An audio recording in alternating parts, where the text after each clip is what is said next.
Alhamdulillah wassalatu wassalamu ala Rasulillah wa ala alihi wa sahbihi wa man da'a bi da'watihi wastanna bi sunnatihi ila yaumi liqa'i rabbih.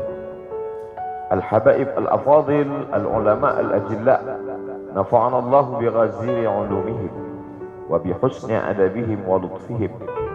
Ja'alana Allah wa iyyahum ma'al habibil mustafa fi jannatihi al-ula.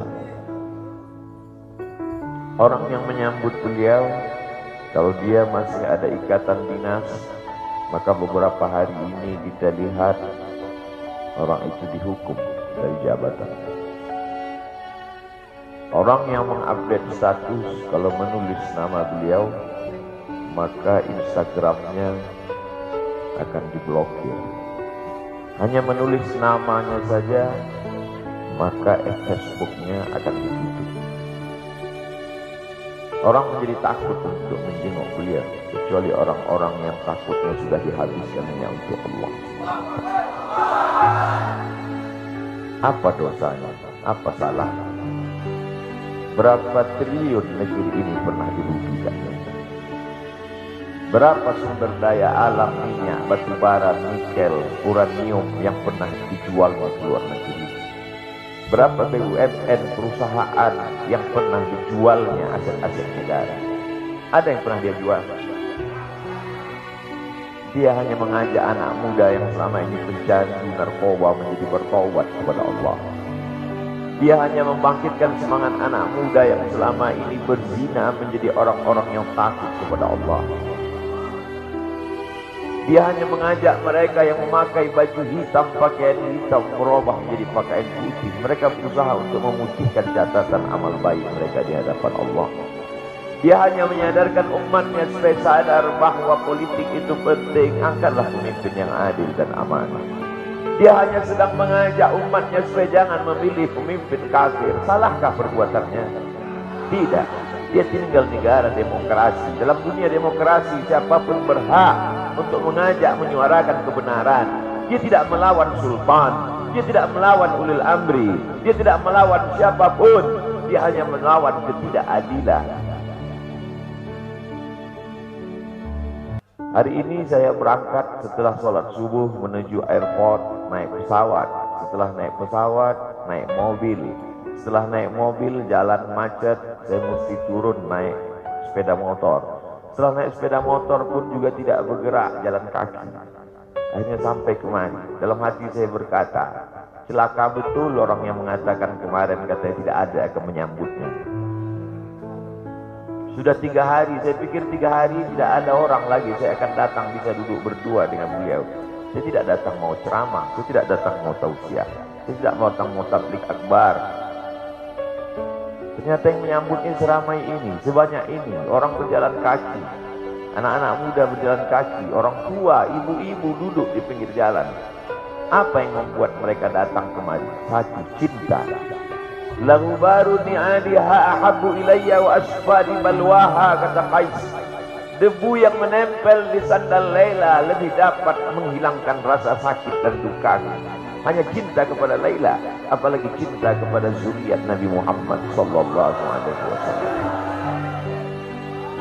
Andai engkau orang alim, andai engkau hafal kitab, andai engkau mengerti kitab kuning, banyak ilmu, tapi ada kebencianmu kepada ahli bait Rasulullah sallallahu alaihi wasallam, hilang keberkahan hidupmu.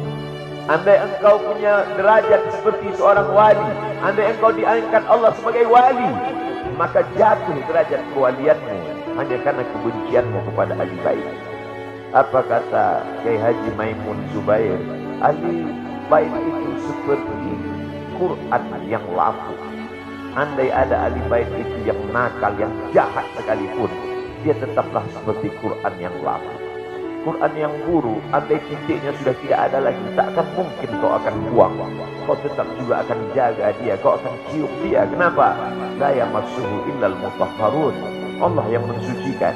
Seorang sahabat Nabi disuruh membuang air bekas daripada bekam Rasulullah SAW. Buanglah ini, kata Rasulullah. Lalu kemudian beliau pergi ke belakang. Setelah itu dia datang lagi menghadap Rasulullah SAW. Rasul tahu apa yang dia lakukan, karena Nabi dapat wahyu. Nabi terbuka hijab. Tapi Nabi ingin bertanya kepada dia. Bukan Nabi tidak tahu. Nabi tahu, diberikan Allah pemberitahuan. Nabi ingin memberitahu siapa yang tidak tahu. Kemana darah bekam tadi kau buat, kata Nabi. Ku minum ya Rasulullah. Mengapa engkau minum? Karena aku tahu bahwa darah yang mengalir dalam diriku membuat aku haram tersentuh api neraka. Mengalir darah itu dari dia kepada Sayyidatuna Fatimah, dari Fatimah kepada Sayyidina Al-Hasan, dari Sayyidina Al-Hasan ada juga kepada Sayyidina Al-Husain, dari Sayyidina Al-Husain kepada Sayyidina Ali Zainal Abidin, dari Zainal Abidin kepada Sayyidina Muhammad Al-Baqir, dari Sayyidina Muhammad Al-Baqir mengalir darah itu kepada Sayyidina Ja'far Sadiq, dari Ja'far Sadiq mengalir kepada Sayyidina Ali Al-Uraidi, dari Ali Al-Uraidi mengalir darah itu kepada Sayyidina Muhammad Al-Naqib, dari Muhammad Al-Naqib mengalir darah itu kepada Sayyidina Isa sampai kepada Sayyidina Ahmad bin Isa Al-Muhajir. Lalu kemudian darah itu mengalir kepada Imam As-Saggaf, Al-Ajrus, Al-Haddad, Al-Abbas, dan salah satunya adalah bin Syihab, dan salah satu dari zuriat bin Syihab itu adalah Sayyidi Al-Imam Al-Akbar Al-Habib Muhammad Rizik Syihab. Kalau mau hidup tenang, beliau sudah tenang dengan anak menantunya, dengan cucunya, dengan ilmunya. Beliau meraih gelar LC dari Universitas Imam Muhammad Ibn Saud. Dia cukup dengan majlis-majlis maulidnya, cukup. Mengapa dia bersusah payah? Mengapa dia mesti kena fitnah? Dia hanya mengikut darah Sayyidina Al-Husain. Kalau mengikut Sayyidina Al-Hasan lembut, mengikut Sayyidina Al-Hasan lembut sentuhannya. Maka para ahli bait ini mengikut dua aliran, Sayyidina Al-Hasan dan Sayyidina Al-Husain. Kedua-duanya saya cintai. Habaib yang mengikut Sayyidina Al-Hasan, saya datang, saya cium tangan mereka, saya bersilaturahim, lembut gaya mereka. Tapi mereka semua mengajak untuk mencintai Sayyidina wa Maulana Muhammad sallallahu alaihi wasallam. Tapi ada yang seperti Sayyidina Al-Husain, menggelegar suaranya, dia hunuskan pedangnya untuk musuh-musuh Allah. Keduanya adalah sama-sama diridhai Allah. Innal Hasan wal Husain sayyida syababi ahli jannah. Yang mencintai Sayyidina Al-Hasan, mencintai Sayyidina Al-Husain, yang mencintai zuriat mereka, keturunan mereka, maka dengan cinta itu bekal kita menghadap Rasulullah sallallahu alaihi wasallam. Andai aku dihadapkan nanti menghadap Allah, tahajudku tak sebanyak Imam Ahmad bin Hanbal, 300 rakaat fil yaumi wal lailah, 300 rakaat sehari semalam. Andai aku dihadapkan kepada Rasulullah sallallahu alaihi wasallam, maka jihadku tidak sebanyak Sayyidina Khalid ibn Walid. Setiap jengkal kulitnya, setiap tetes darahnya tak lepas daripada tebasan tombak, anak panah dan pedang. Andai aku dihadapkan kepada Sayyidina Maulana Muhammad sallallahu alaihi wasallam, amalku tak sebanyak Abdurrahman ibn Auf. Lalu apa bekalmu, hai Abdul Somad? Adakah ceramah-ceramahmu itu bisa kau jadikan bekal menghadap Allah? Tidak. Sebagiannya sudah diambil oleh tatapan mataku melihat berapa subscriber, follower, dan viewer. Abdul Somad mungkin habis amalnya sudah riya. Satu-satunya yang akan kujadikan bekal menghadap Rasulullah hanyalah aku pernah mencintai keturunan. Aku pernah mencintai zuriat.